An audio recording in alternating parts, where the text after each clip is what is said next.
welcome back to my channel. Today I'm going to be reviewing 6 different dry shampoos, 3 inexpensive and then 3 expensive.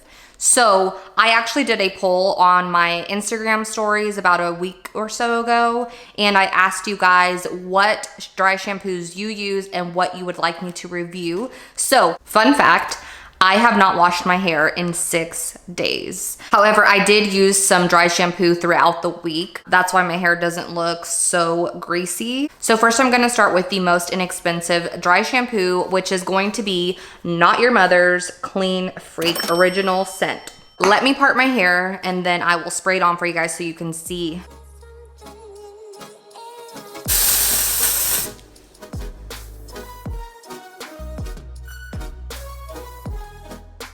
So I will say that of all 3 inexpensive dry shampoos, this is the one that leaves the least amount of white residue.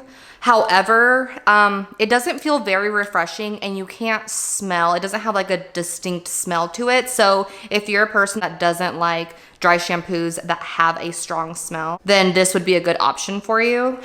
Okay guys, I know I look crazy, but the next one that I'm going to try is the Dove Brunette Tint Dry Shampoo. This is the only tinted dry shampoo that I will be using.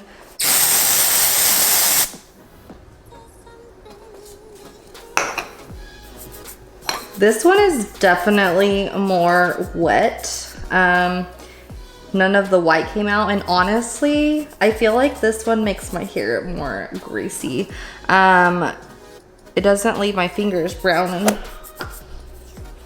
I feel like that didn't even come out. Like, why is it not? It's just getting it wet. Like, it feels refreshing, but it's just getting it wet. It's not leaving white residue, but probably because it's just leaving my roots wet. I did notice with this one, it didn't really absorb the oils. So I actually would not recommend this one. Okay, part my hair. So I have previous little white flakes from wearing dry shampoo all week. So the next dry shampoo I'm going to use is the Batiste Original Dry Shampoo. So what I noticed about this one is that it is refreshing. However, the scent is not very strong, so that might be a pro for some of you. I rather have the scent stronger just so my scalp can smell good. It does leave a lot of white flakes in my hair. So let me show you guys.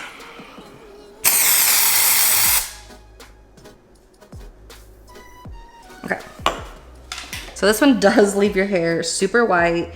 It does feel pretty wet, but I'm gonna let it dry a little bit and then I'll kind of show you guys what it does once I start rubbing it in. Okay, also with the Batiste one, I noticed that my scalp was kind of itchy after using it. Okay, look how many white flakes come off of this one. Did you see that? That is disturbing. I don't want that all over my hair. So this one's actually my least favorite. Look at that. Like, I think it's absorbing the oils for sure, but this one leaves the most white residue. It looks so funny. So this is what it looks like. You can see that there is a lot of white residue left over in my hair. I don't like that, especially as a brunette. Like, you can see that a lot.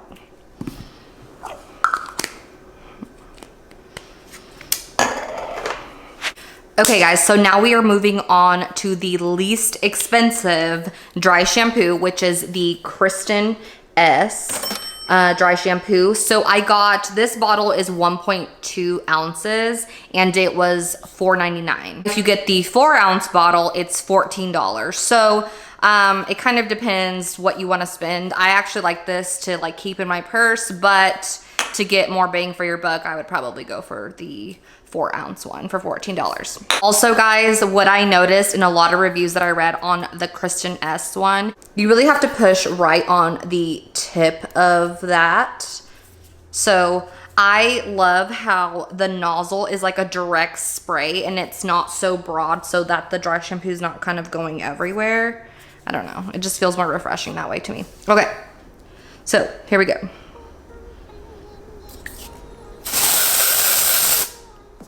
Okay, as you notice, this one is super, super, super white. So I'm thinking that means it's extra powdery. It has a neutral smell, not too strong, not too light. Okay, so let's go ahead and rub it in.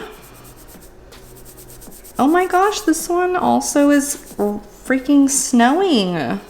Not as much as the Batiste. I don't know, maybe you guys think differently. It looks so crazy on camera right now. I hate those white flakes. I guess I could like try to like brush them out because it's like not okay. Okay, so this one leaves, I would say, less white flakes than the Batiste one. However, it does make it snow, so, but you can brush it out. Okay. The next dry shampoo is going to be the Detox Dry Shampoo by DRYBAR.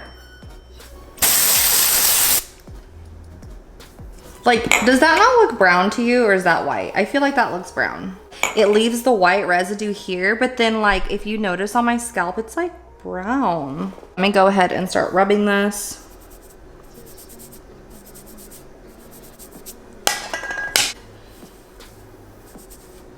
The DRYBAR one actually disappointed me because it's really hard to rub out the white.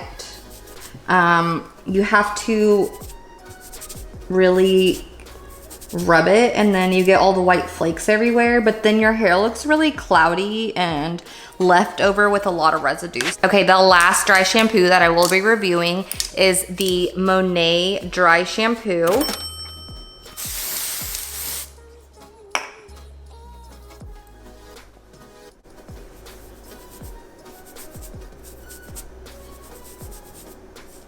I feel like this one leaves the least amount of residue. It's not too wet. Okay guys, now that my hair is all crazy, the MONAT one has a very light powdery smell to it.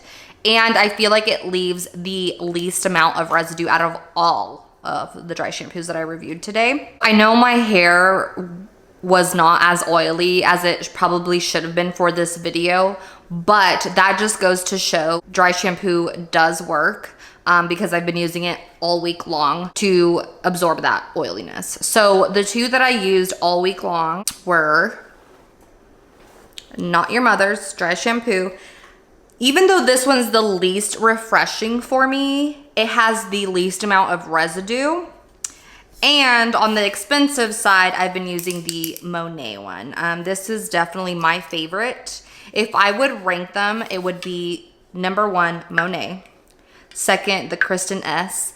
And last, I don't even know if I want to put DRYBAR on there just because it is so wet and it's so difficult for me to rub out the residue and it just looks very cloudy on my scalp. So that one's definitely number 3 and I'm only putting it as number 3 because I reviewed it. I actually regret buying the dry shampoo. I mean, the DRYBAR dry shampoo. If I had to rank the inexpensive dry shampoos, my number 1 pick would definitely be the Not Your Mother's Dry Shampoo. Second would be the Batiste, and third, the Dove. Now, the Batiste and the Dove kind of go hand in hand. Like the Dove, I feel like it doesn't absorb oils. The Batiste does absorb oils, in my experience. Now, the Batiste leaves a lot of flakes and the Dove doesn't leave a lot of flakes, but at least the Batiste one does absorb the oils. Anyways, let me know what you guys use for your dry shampoo down below in the comments. I know somebody from work recommended the Living Proof dry shampoo. So once I run out of all 6 of these, I may try that one next and let you know on my Instagram stories. If you're not following me on Instagram, make sure to do so. I always try to leave my Instagram username down below. That's going to be it for today's video. Thank you guys for watching. Remember to subscribe and hit the bell so that you get notified every time that I post a new video. Bye.